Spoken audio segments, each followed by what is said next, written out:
Hey guys, welcome to the shop. I thought today would be a fun day to discuss some lathe tool holding, tool holders, insert types, and just a quick trick on setting height. Now, I'm going to show you the height trick first because I think this is probably the most fun. Now, I really just use a dead center in the tailstock. You can use a dead center in the headstock, but I don't do that because that would require taking the chuck off. So excuse me while I fiddle around with getting my tool holder on the machine. Get some bright light on there, and this is pretty easy. I'm not going to move the camera around so you get an ideal angle.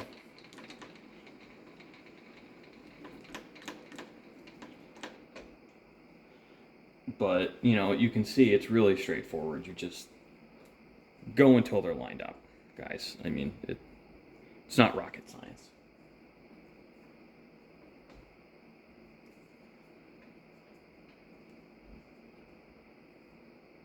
And this is one of the few instances where you kind of want the tips to touch. I can't speak to a lot of other situations where that is ideal, but this is, I think, one of them. Now we're pretty close on this. I mean, this gets you within, I would say, 4 or 5 thousandths of true center. If you want to set things with facing cuts, you can. That's how I set perfect center on this, go until there's no nubbins. But that's just one way to do it, guys. It's not the only way to do it. So this is a TCMT, which is positive rake insert. I actually just bought this. I've been using those inserts on boring heads in the mill, and I think they're a good choice. Now, let me grab. I don't actually have a lot of insert tool. I have a lot of ground, HSS and such.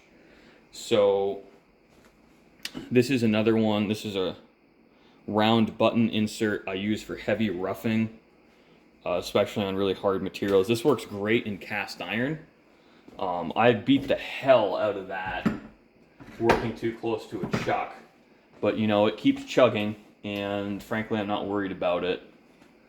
Now this is a threading insert, and this is actually an example of a low quality holder. You see the part number on here. See how there's no support?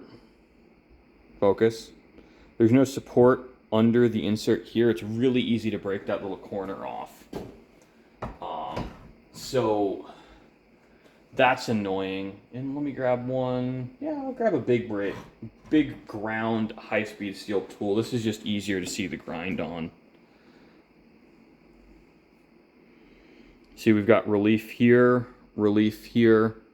and then we've got a little bit of positive rake, not much, and the tiniest little chip breaker.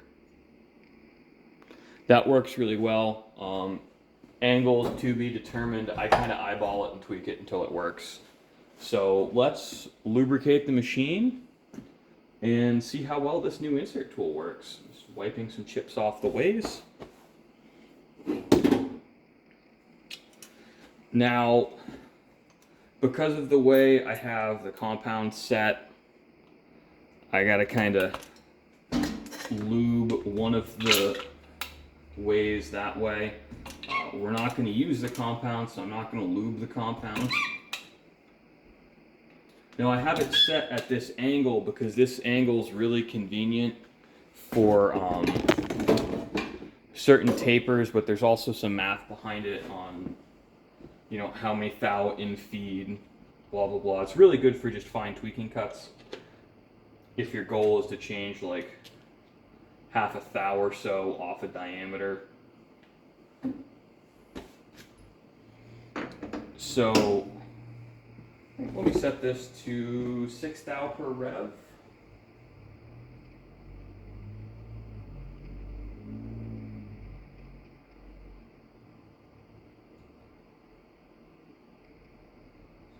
Machine, that would be about C4. Because the package on this said you could use, what was it?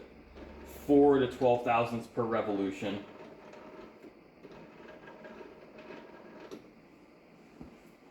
And let's find a nice suitable piece of material. I guess we'll just use this piece of mild steel I've been using as a quick and dirty center. I don't want to have too much stick out because that's really going to affect everything. So this is mild steel. It's really hard to get a good finish on it.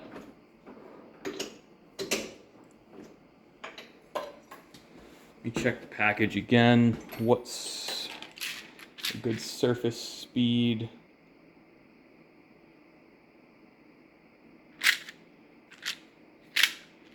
So these are BP. So 390 to 280 surface feet a minute in steel. So this is about 5/8 of an inch. I think we're gonna go pretty, I'm just gonna go with 1,000 RPM. Spin up one more.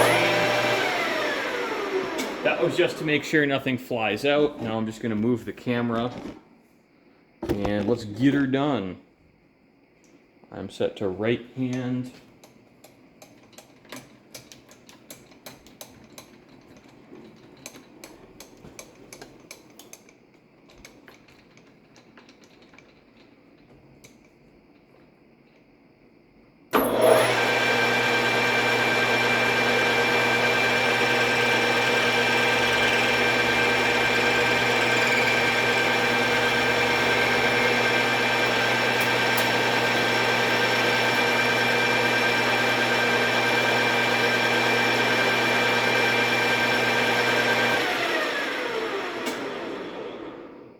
Yeah, I would actually say that's pretty good. How well does that show up on camera? Yeah, that looks really good for mild steel.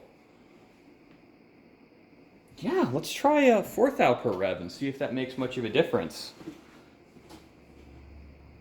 I honestly don't think it will.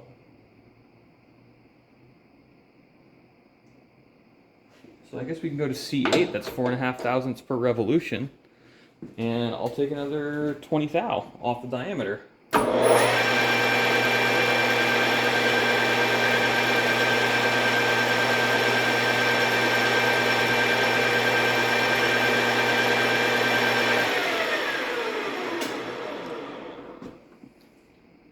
Yeah, so the finish is actually worse. I think, I hate to say it, I think 6 or 8 thou is probably right where we should be. Because that didn't break a chip. So, in my experience with carbide inserts, if you're not breaking the chip, your surface finish will be worse than if you are. Because you're kind of outside the range of what the insert geometry is optimized for.